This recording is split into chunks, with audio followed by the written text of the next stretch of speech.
Thanks, Paul. Hi, everybody. Welcome back. My name is Chris Richmond. I'm accompanied today by my colleague, Les Warner, and then we are fortunate enough to have two HUD staff with us today, Bruce Haber and Jerry Freese. So we're really appreciative of their time today. I know that Paul just went through the logistics of telling you where to put in your questions. So today, please make sure you put your questions in the Q&A box. Yesterday, we had quite a few questions coming in through the chat box, and Bruce and Jerry are not looking at the chat box, they're looking at the Q&A box. So please go ahead and put your questions in the Q&A box. And so for today, we're going to be going over the exercise. Hopefully you had an opportunity yesterday to review the exercise and to look at the work write-up. We do want to let you know that it's a very fictional work write-up. We are aware that the costs are probably a lot lower than what your costs are where you're working, but we just wanted you to go through, get a feel for it, and then try to figure out, well, what kind of evaluation do I need to do, or what kind of treatments need to be done. So hopefully you had an opportunity to do that. And then after we go over those, and we'll see if there's any questions directly about the homework, we'll start to answer questions that you've put in the Q&A box. And then Les has had an opportunity to go through all the Q&As that came in yesterday, and he usually does a really nice job of grouping those together, and we'll review some of those if you hadn't had a chance to see those as we were training yesterday, which is really hard to do. So let's get started. So in the exercise, when I scroll down the page, remember you also need to take your gray bar and move down the page, otherwise you're not going to see what I'm looking at. So we have the Jones family, and the Jones family has applied to the Parktown Homeowner Rehab Program, and Richard Miller is the rehab specialist. He works for Parktown, and he goes and visits the Jones family's 1960s home, and he's going to develop a work write-up, and then we are supposed to be looking at his work write-up, and so the work write-up was the next couple pages. After the exercise, you can see the work write-up here. It goes through different definitions. It lists what the different materials are that you want to be using, the warranties, and then what's the work that needs to be done? Where does the work need to be done? We have work on the porch. I think I saw some work in a kitchen. We're doing work in the bathroom. So that's a couple bedrooms we have work being done in. So this is just a basic work write-up we wanted you to look at. Let's go back to our questions. So the first question was, what is the initial cost estimate? Well, that one should have been pretty simple because it's actually on the first page here of the work item cover sheet. You can see right here, this cost estimate number that Richard already put down for us is $11,707.95. So that's the answer to number one. And then the second question is asking us, let's go back to the page here, what lead hazard evaluation is required and why? So, we know we have $11,000. So if you were following along yesterday, you remember in our chart, we're going to be looking at this middle level here, okay? So we're in the $5,000 to $25,000 range. So what level of evaluation is required? Evaluation is, how are we looking? How are we determining if there's lead in this house or not? So according to our summary chart, when we're looking at our evaluation, we can see that in this $5,000 to $25,000 range, we have a choice. We can do paint testing and a risk assessment, or we can presume that there's lead hazards. So if we are going to be paint testing and doing a risk assessment, we need to hire a risk assessor who's going to go out and do the risk assessment. And then they'll also be doing paint testing on the surfaces to be disturbed. Okay, so that's if we hire that risk assessor, or they'll be doing, Richard will be presuming that there's lead-based paint, and we'll be doing standard treatments. So I kind of jumped ahead a little bit on our questions. I'm going to scroll down the page, so you might need to do that too to see beyond question number 2. which surfaces require paint testing. So all the painted surfaces that will be disturbed, according to the work write-up, are going to be requiring paint testing. So it's going to be really important for Richard to give this work write-up over to the risk assessor, so the risk assessor knows what areas are going to be disturbed, so that they do the paint testing on those areas to be disturbed. They're going to do a risk assessment of the entire house, but they're going to be testing on the surfaces to be disturbed. So let's look at number 4. Which items might become part of the required lead hazard control work upon evaluation or presumption, and how would you separate the hard costs of rehab from the lead hazard control costs? So all the items that are affecting painted surfaces, doors, walls, ceilings above the de minimis may be required to be addressed with lead hazard control measures and methods if the lead paint is present. And according to interpretive guidance, the originally planned item, such as the ceiling or the walls, the originally planned item is treated as a hard cost of rehab, but any additional costs pertaining to lead hazard control can be attributed to the lead hazard costs. And the reason you want to separate those is because, remember, our lesser of the amount of federal assistance or our rehab hard costs, and our rehab hard costs, we're we're subtracting any soft costs and any costs attributed to lead hazard control. That's why we're trying to help you figure out what would be the hard cost, what might be a lead hazard control cost. And it also might be helpful if you do 2 separate work write-ups. Maybe you do a work write-up for the rehab work and a work write-up for the lead work, and that would help you determine which category you'd want to put that in. Are you putting it in the hard costs of rehab, or is it counting as a lead cost? So that's something that some grantees do as well. So let's look at number 5. Suppose Parktown has adopted a strategy of presuming lead-based paint instead of doing risk assessments. What specific measures will be required on the building components we know about, and what other measures will be needed and why? So if Parktown decides not to do a risk assessment and paint testing, if they're presuming lead hazards, they have to perform standard treatments. And standard treatments have to be applied because we're in that 5 to 25,000. So if we go back to our summary chart here, we see, let me see if I can change colors, or I'll just use my little arrow thing.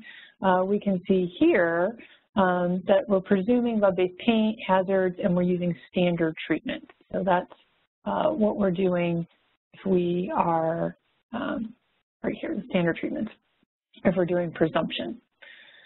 So we're going to be doing standard treatment, and we're doing presumption instead of a risk assessment and instead of interim controls.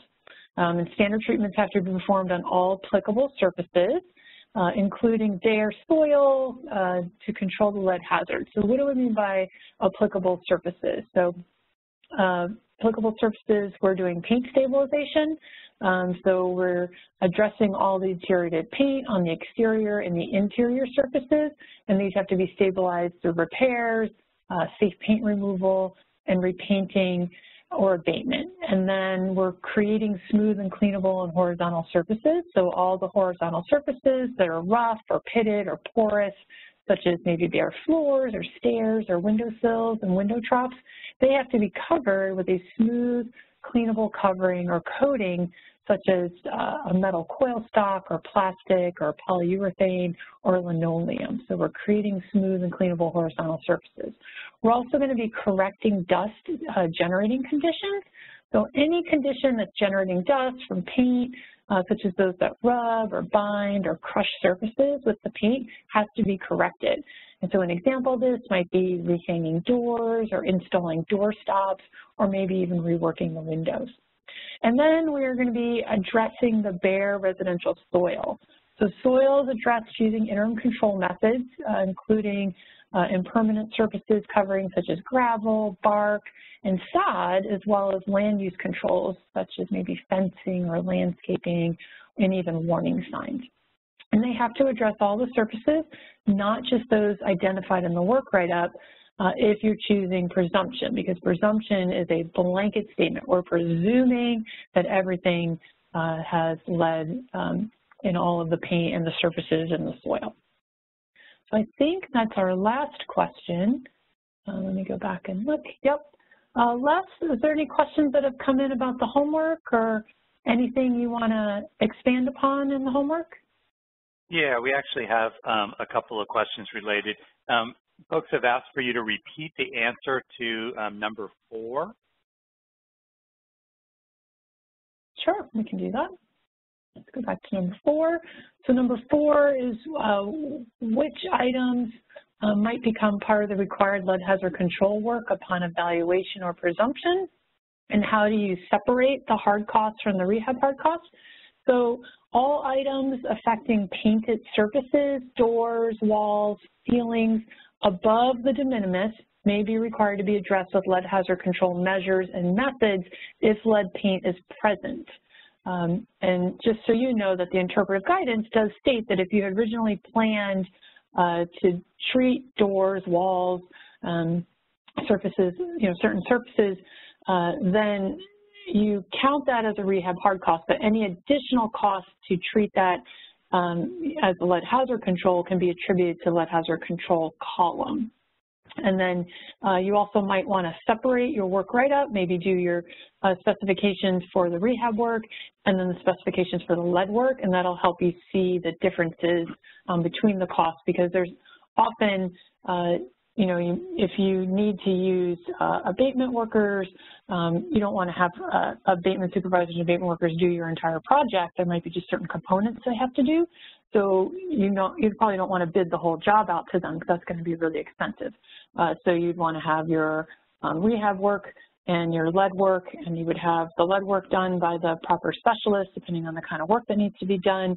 You would maybe get an interim clearance, and then have your rehab work done by your general contractor, who's going to be RRP certified, and then do a full clearance on the project. Other questions or things you want to expand upon, Les?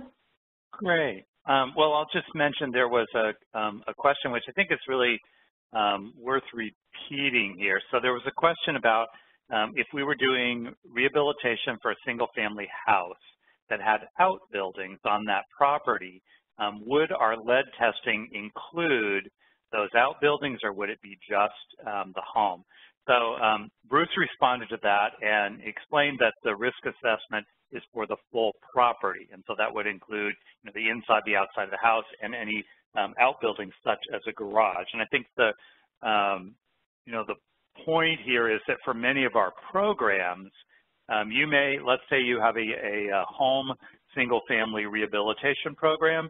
In a lot of cases, you would not be doing rehab to those outbuildings, but you would be addressing health and safety hazards. And so with a risk assessment where we had lead testing done and determined that there were hazards, those would need to be addressed as part of dealing with those hazards. In some cases, we will see outbuildings that we might simply do demolition on, or we might be doing interim controls for those areas. Let's see. I think you answered a couple of these. There was a question about is the cleanup cost a lead hazard cost only if the paint is positive with lead? Could you review such examples of which items are soft costs?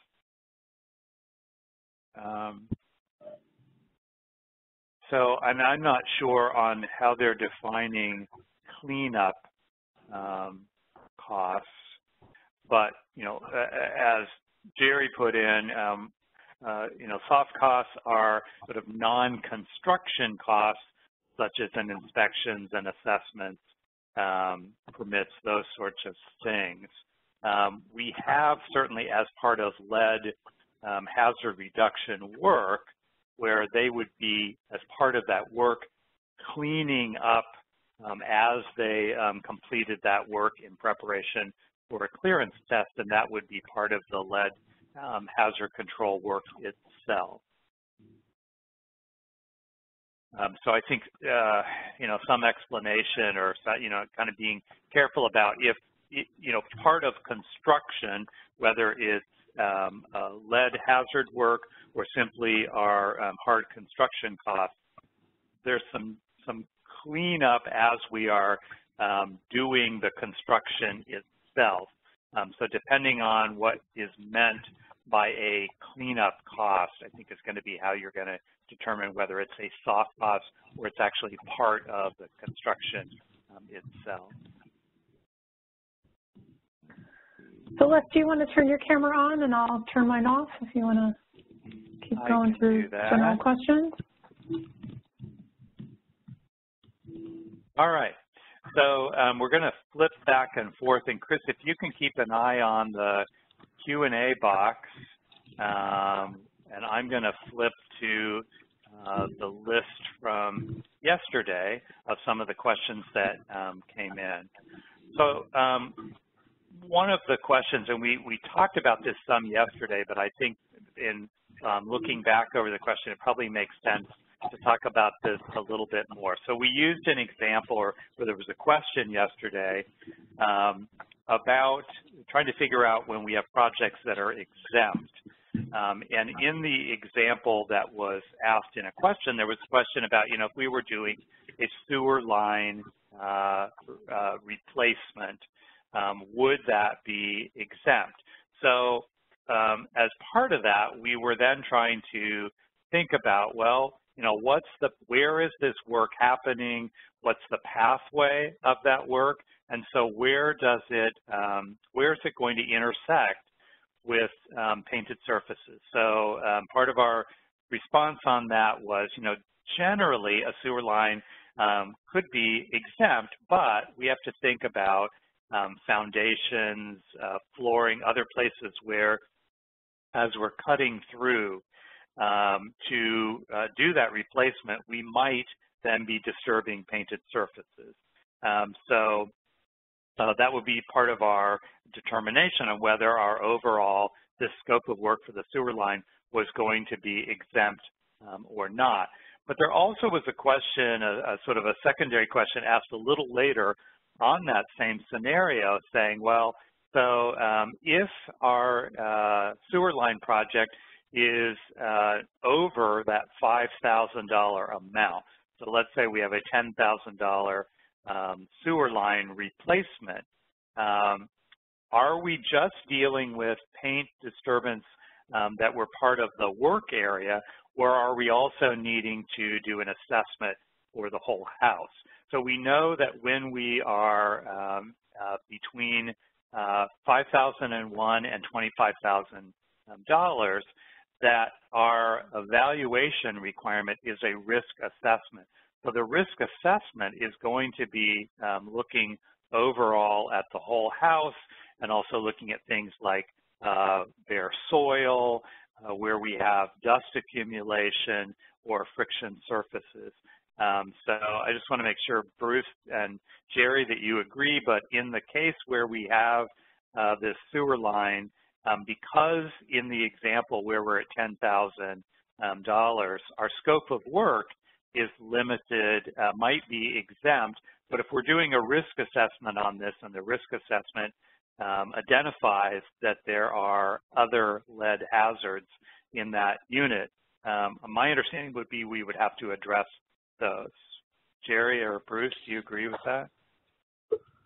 Yeah, Ed, this is Bruce, and you are correct. If the sewer work disturbs paint on the way into the house, then the Lead Safe Housing Rule applies and a risk assessment would have to be done because the value is over $5,000. And then any lead-based paint hazards that are found elsewhere on the property would have to be addressed using interim controls because the value is between $5,000 and $25,000. I hope that answers it. Yeah, so actually I think that raises an interesting question. So I think as folks look at this, they're pondering, well, which comes first? Do I look at my hard costs and say, well, this is I have hard costs that are $10,000 in this case, so I have a risk assessment that I'm going to do, or are they looking at the scope of work and saying, well, my scope of work itself is not disturbing any painted surfaces, so my project itself is exempt and I'm not required to do a risk assessment? I think, this is Bruce again, the correct answer would be to evaluate the project first to determine if any paint is being disturbed. And if no paint is disturbed, then that falls under one of the exemptions to the lead safe housing rule. And therefore, since it's exempt from the lead safe housing rule, no risk assessment and would be required. So the typical projects are, sidewalks, roofing, mechanical system replacements such as boilers or furnaces. Those are the common type of work that would fall in under the exemption. But every project is different. You have to look at it and make that determination in the field. I suggested yesterday in one of the Q&A answers, take a picture of what the work is. Add that to the file so that if you're ever being monitored, you have evidence that indeed no paint was to be disturbed. Great. I think that's very helpful.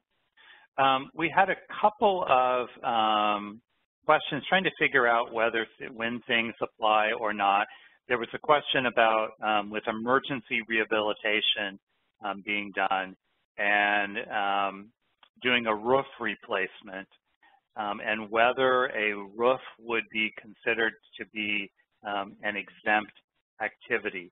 And so I thought it was important to kind of go back to this. So the roof replacement is probably typically going to be considered exempt, but you do have to really examine the work area. So are you able to do this roof replacement without having an impact, without disturbing painted surfaces that surround that? So sometimes because of soffits and other things, we are actually going to be disturbing painted surfaces. And so I think it's a matter of looking specifically at the work area and making that determination about whether we have soffits, eaves, or other things that will end up being part of that work area.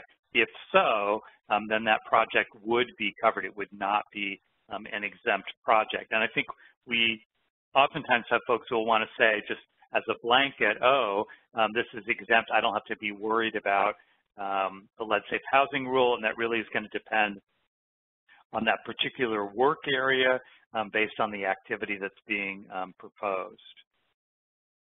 We had questions yesterday about trying to be, folks trying to get a real clear feel on the difference between interim controls versus hazard abatement.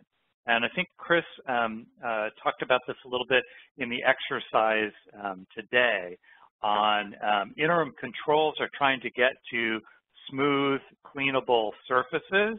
And so we're eliminating any unstable surfaces as part of our work, but we're not making a permanent corrections to this. So we're not removing all lead. We are not,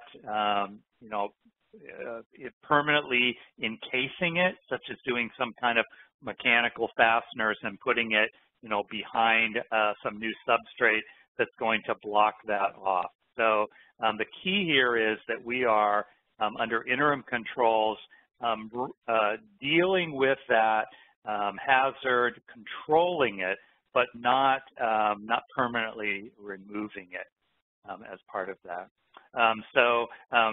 Bruce yesterday offered, I thought this was really a good way to think about it, and thinking about interim controls as sort of normal paint maintenance. So we're addressing where we have deterioration, whereas abatement is a permanent fix on this, on either eliminating those surfaces or doing some kind of enclosure encapsulation, which will be a much more permanent fix on that. Let's see, a couple of these we have. So there were questions about how do we know if windows are a lead hazard if we haven't determined the level and done the testing risk assessment. You know, generally we're going to either be doing testing or we're going to be doing a presumption. So if we're presuming that they're a lead hazard, then we're going to include them as being part of our lead hazard work. Otherwise, we're going to be doing testing if we believe that they would include lead paint.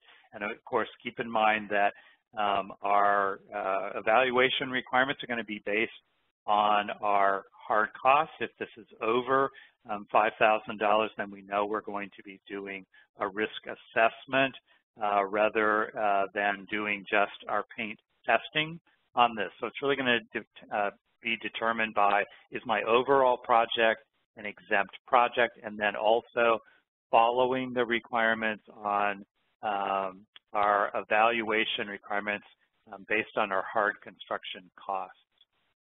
There was a question about permitting fees as a hard cost, and those were clarified yesterday as being soft costs. And so as you're thinking about, as I'm making that calculation of my hard costs on that, those are some of the things that would be excluded from that. Let's see. Oh, this was a good, so I think we can't repeat this too many times. When we talked about the exemption for elderly, we've been very specific that it's not based on the occupancy of the structure, but it is based on whether that is a structure that is restricted on who can live there. So if it's an elderly structure, then we have a restriction in place that only an elderly person could occupy that unit. Now, we know that that exemption goes away if we have a child under 6 who's actually occupying that unit.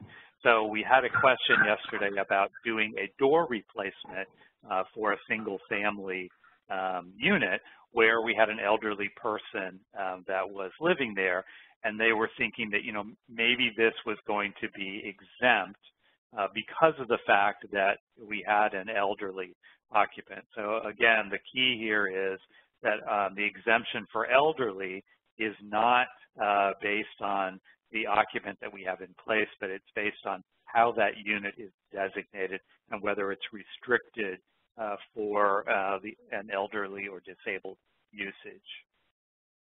Chris, any other questions that are coming into the question and answer box? Yeah, there's a whole bunch of questions coming through. Let's see. Somebody was asking for projects over 25,000, and are we doing paint testing beyond the surfaces to be disturbed? And we told them the risk assessor will test all painted surfaces that may be a lead-based paint hazard, as well as surfaces to be disturbed. And dust testing and soil testing is also part of the risk assessment. So it's a little more expanded.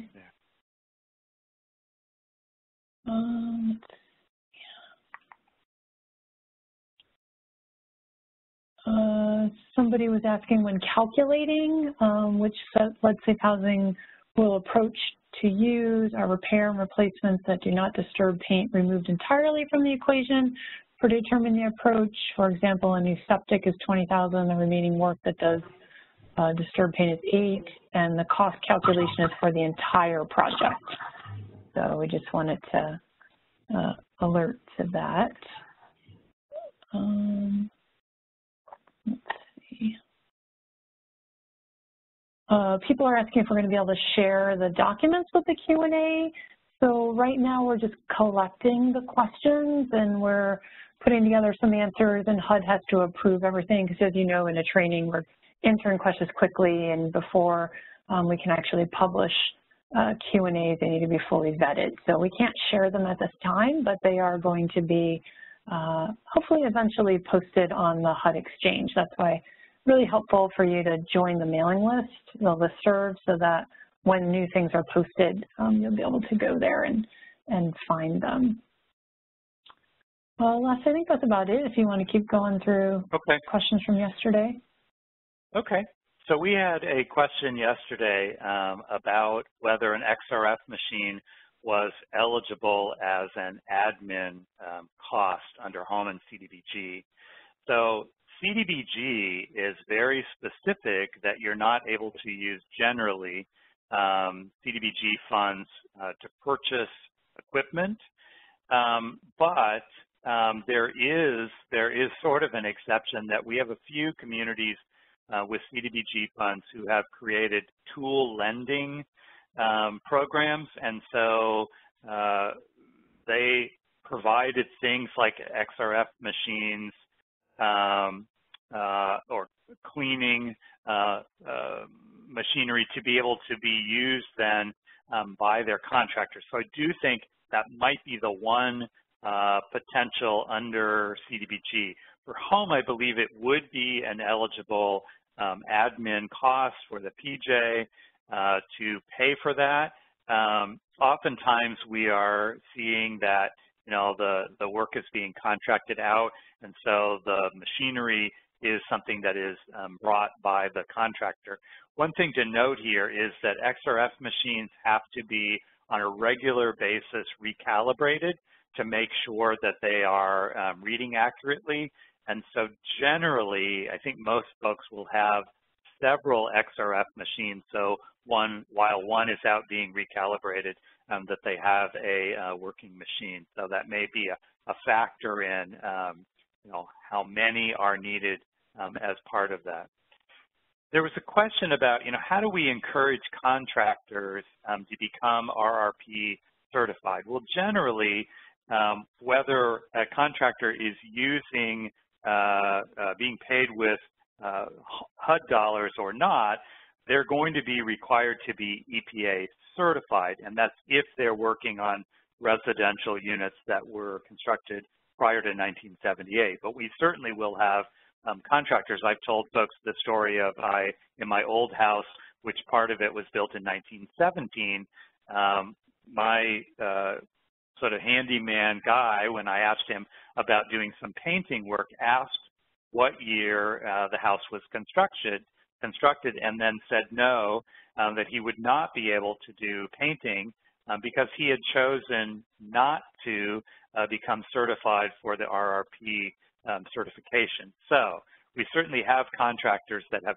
chosen not to do that. I think the way we generally encourage participation and appropriate certification is that we are, marketing that you have program funding, and so, there's a stream of work that will be available for contractors that have the appropriate certification, and that might be not only just your local program, but in the surrounding area where you have a number of grantees that are seeking an appropriate number of RRP certified contractors. Oftentimes when the economy is good and there's a lot of work out there, it's harder to recruit contractors to go through and keep that certification in place. But it is one of the things that we essentially have to do to make sure that we're going to have an adequate supply of appropriately certified contractors as part of that. We have a couple of questions yesterday about the length of time that a risk assessment would be valid for a property. And so our answer is that the inspection part of that is not going to expire necessarily. Generally, assessments would be accepted up to a year before they would require some kind of updating. And so you may have more stringent requirements where you are working. So we mentioned yesterday a couple of times the importance of paying attention and looking, following the links that we provided for state, EPA state programs to see if there are more restrictive requirements within your area that you're working. Let's see. So there was a question yesterday about, can we really do a full risk assessment without knowing where the lead is? And so it's important to understand that a risk assessment is going to be a surface-by-surface inspection of painted surfaces, and also then looking for other hazards such as we talked about impact surfaces, dust, where we have bare soil. So our risk assessment is going to make a determination. So we're either going to be using an XRF machine and determining whether the painted surfaces actually include lead, or we could do paint testing and sending off samples to make that determination. So that is part of our risk assessment process. Chris, anything come through your end that we should address, or should I keep going here?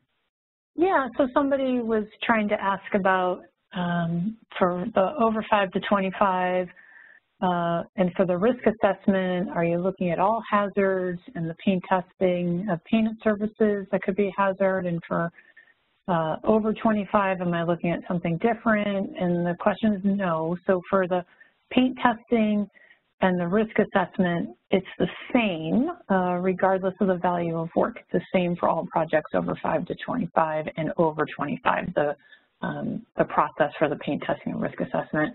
Les, maybe if you can pull up the summary document. Yeah, let me switch back because I'm looking at my list here. Because I think I gave you control of screens. Yeah, I was trying to think. Are you looking so for the next one over? The next tab. Let's see if we can move to the one that has the Subpart J and Subpart K, the chart. It's just the next top tab. Yeah, I don't see it on my screen. Oh, okay. Do you want to give me control and I'll bring it up? Yeah, let's do that. Okay. There you go. It's just this.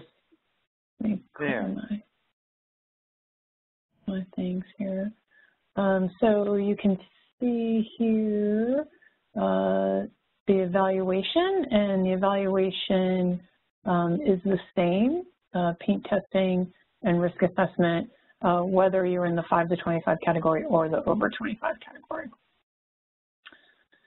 I didn't maybe make that look like a funny face, but that's how it ended up. All right, let's see. Somebody else was saying for surface paint testing, peeling paint maybe due to excessive moisture or the presence of lead, how do we differentiate without testing? Most of the reported cases are due to humidity factors, and we let this person know that you can't really differentiate without testing, so you should be doing the testing. Somebody else was asking, this question always comes up every time. When is HUD ever going to look at the thresholds, you know, the under 5 to 25 and over 25, because they were written and when the rule came out in 1999, and as always, we give the same answer. It's really up to Congress. HUD doesn't really have any decisions on that.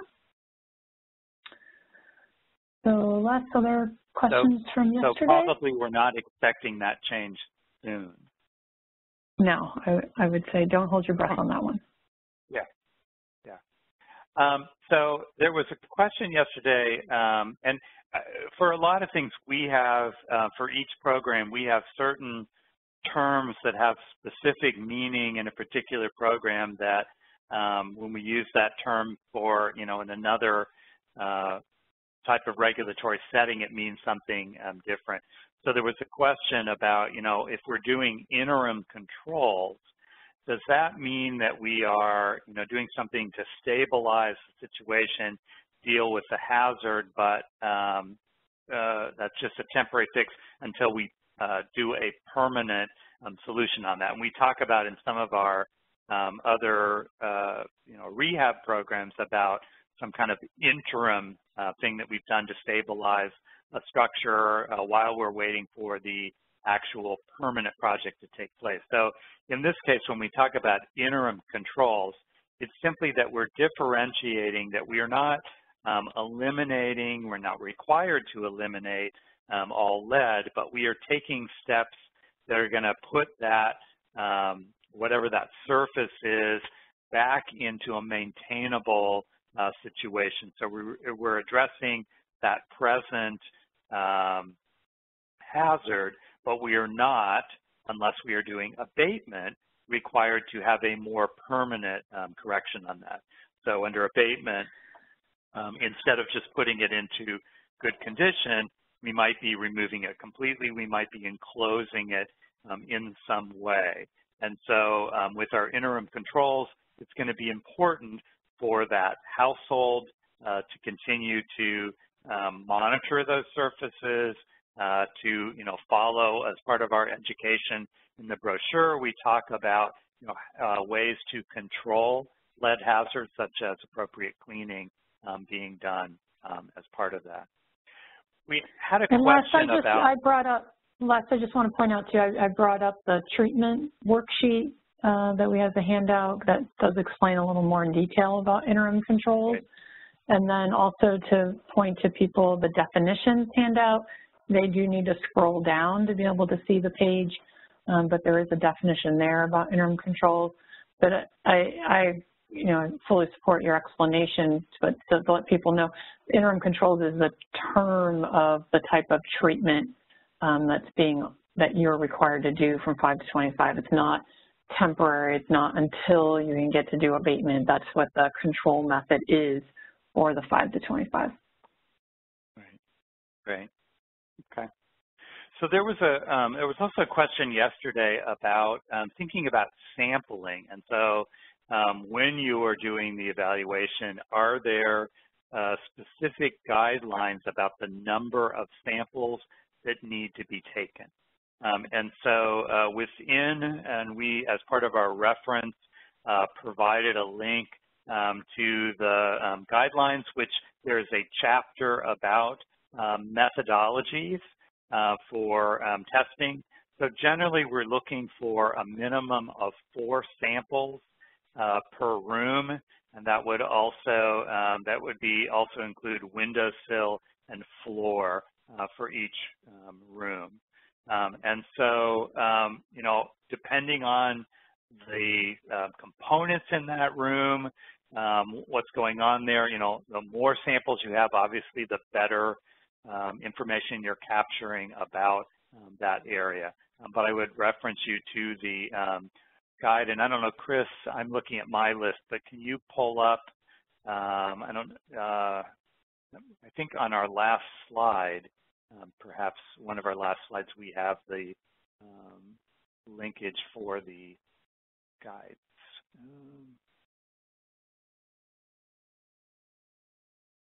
There we go. The interpretive guidance or the guidelines for evaluation? The guidelines, yeah. Within the guidelines, I believe there is a chapter, and I don't recall which chapter specifically, but talk you through about sampling and determining a sample size for that. Great. All right, I'm going to go back to my list here, see what else. There was a question about. We had some help from the Q&A box. So Chapter 5 talks about risk assessments and the guidelines for evaluation, and Chapter 15 is clearance. So thanks for our person who put that in real quick. Yeah. There was a question yesterday about if a program is a loan, does that change the requirements on that? So the form of the way the funding is being provided doesn't make any difference on the lead-safe housing rule requirements. I will mention, though, in program design that we often see programs that, when they make let's say we're doing single-family rehab. We often see programs that make the rehab itself a loan, but exclude from that the cost of the lead work that's being done. And so there certainly are program designs that will make some decisions about whether those costs will be included in that loan that may have to be repaid by that household, and that is a program design decision that you would need to make as part of that. Let's see.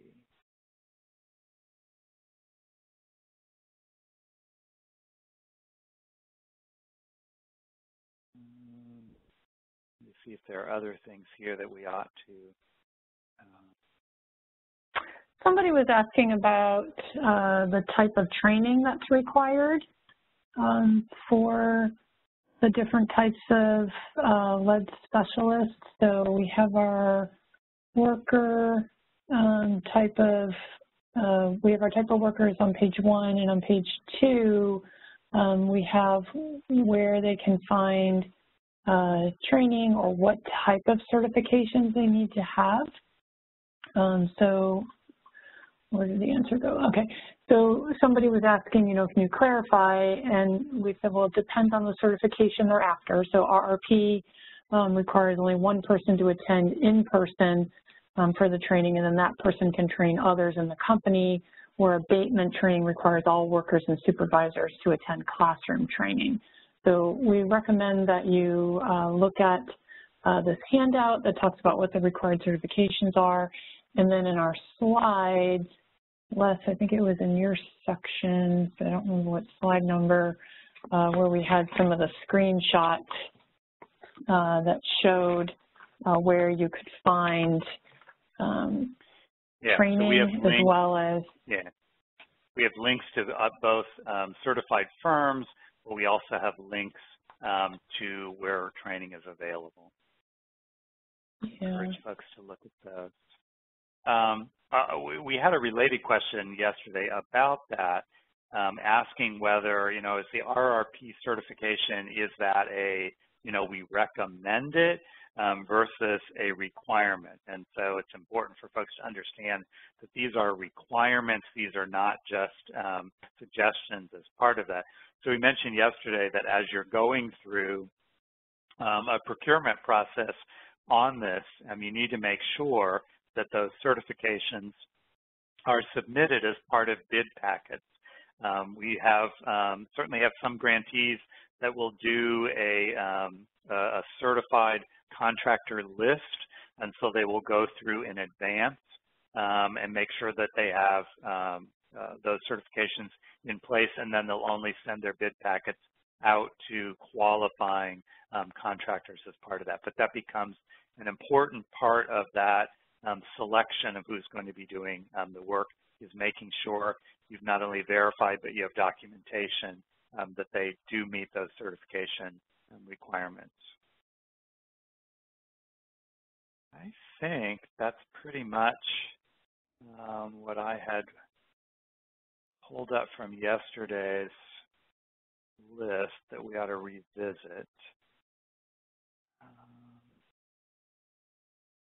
There was a question about clearance yesterday, and they were asking, if we've actually removed all of the surfaces that included lead, and we've put in new products. So maybe we discovered that all of the lead in the unit was in the windows and the trim around the windows. And so if we've installed brand new windows and replaced the trim, do we still have to do clearance? And the answer here is yes, absolutely, because what we're trying to do is not only make sure that, these hazards that we're generating, lead, dust, and debris have been removed, but also that we've done appropriate clearance or cleanup to remove, that residue that was there from before those friction surfaces or impact surfaces were removed. So we're always going to do clearance, even though we have, removed all of the lead-covered surfaces. We want to make sure that as we leave that work area, that it is now hazards have been brought down to a acceptable level as part of that.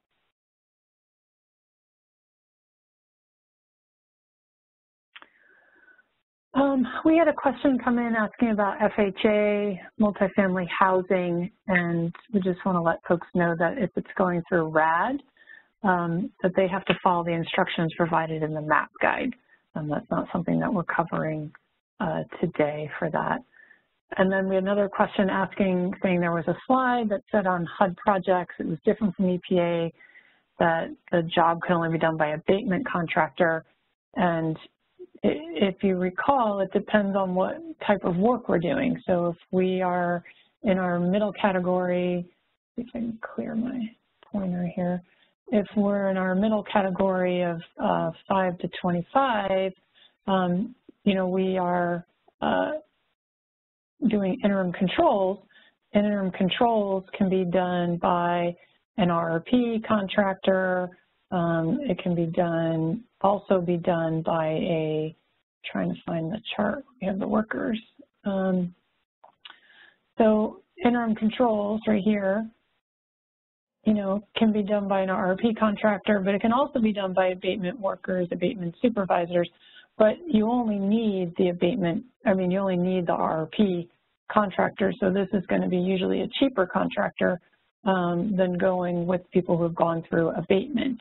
But, you know, you can always use a more stringent level of worker.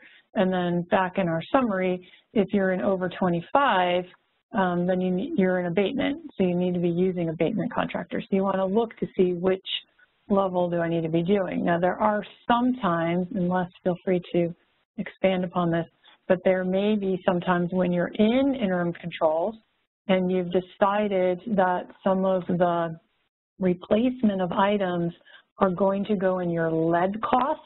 It's not part of your hard costs because you don't typically do window replacement or some other types of replacements like that in your regular rehabs. You're going to count it as a lead cost. Even though you're in the interim controls area, some of those components may need to be done by an abatement contractor rather than someone trained in RRP. It just depends on how some of these costs have been attributed as to, you know, when you're in this 5 to 25, whether it can be an RRP contractor or it may need to be an abatement contractor. And Les, is there anything you can explain a little deeper to make that a little clearer? I'd like to get a clarification from Bruce or Jerry on that. So if we are replacing windows in a where we are only required to do interim controls, are we required to bring in an abatement contractor, or can an RRP contractor remove those windows? And that's if it's being counted as a lead cost. So it has that added caveat. Yeah.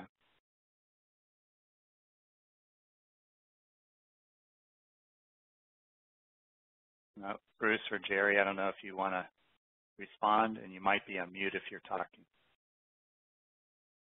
This is Jerry. I was waiting for Bruce to respond to that. Oh. He's going. Window removal, and I think Karen is still here, so she can disagree with me or agree with me until she gets off, but we regard window removal as an abatement procedure. Now, there are some places, and window contractors have argued that RRP certified workers can remove windows. But us at HUD, and now in the if it wasn't HUD funded, I would say yes. But being it's HUD funded, I would be safe and use abatement contractors. Just because we like the additional training that the abatement certification brings versus what the RRP brings. So it's kind of a matter of do you want to be really safe? Because the whole point is to make the family safe and making sure the project is done safely and correctly. So personally, I would recommend you. This is Karen. Hi, Karen. Go ahead. Yeah. So by and large, I agree with the methodology of our answer here. But what I'll kind of add on to that is, if the intent of window replacement was originally part of the scope of work for rehabilitation, then the intent is rehab and a renovator can do that work. However, in this case, the intent was to get rid of the lead hazard. So in that case, an abatement contractor is required by law. I absolutely agree with that. Yep. Okay. So I think that kind of goes back to what we were talking about yesterday, is needing to be able to document what is your basis for choosing to replace the windows. So for instance, the programs that I worked with directly, we normally were not doing window replacement, but we might replace them based on lead hazards, but we also might choose based on that they were no longer in an operable condition, and they weren't, and so that inspection and the scope of work should be noting that, the reason we're doing the window replacement is, based on, its condition, not related to lead. And so we have a clear then line of, is this a hard construction cost, or is this a lead cost, and who can actually do that work? And we do have some programs that I would think are probably, as a general matter, on every house that they work on, going to be replacing windows. And so in that case, then it would seem very reasonable to say these are not part of lead hazard control work. But again, I think their inspection and their sort of program protocol should call that out. So someone, monitoring and trying to determine whether that calculation of hard construction costs and what was required for this job and certification of the contractor, we need that backup documentation to show that they followed that appropriately. I'll just mention one last question here. We had a question yesterday about wanting to assist someone with interim controls, and the person was a hoarder. And how do they do this work? So it kind of is a segue into next week's session, when we're thinking about, particularly we mentioned a little bit about sometimes we need to not only relocate an individual, but also how do we protect their possessions. And so as part of a program, when we have a case where we have a hoarder, we might say as part of our condition of, we're going to assist in rehabbing your house, that you're going to have to get some of that under control before we can enter that work area, because as part of doing lead work and doing the interim controls, you're going to need to be protecting those possessions. And if there are, if they're kind of out of control with hoarding, that's going to make it nearly impossible to be able to do that. So with that, we're at the top of the hour. I will thank folks for participating and remind you that next Wednesday, we're going to be doing the second half of Subpart J and talking more about the management of the rehab itself and some of those oversight requirements. So thanks everybody for participating. We hope this was helpful, and we encourage you to join us next week. Thanks everybody. Bye-bye.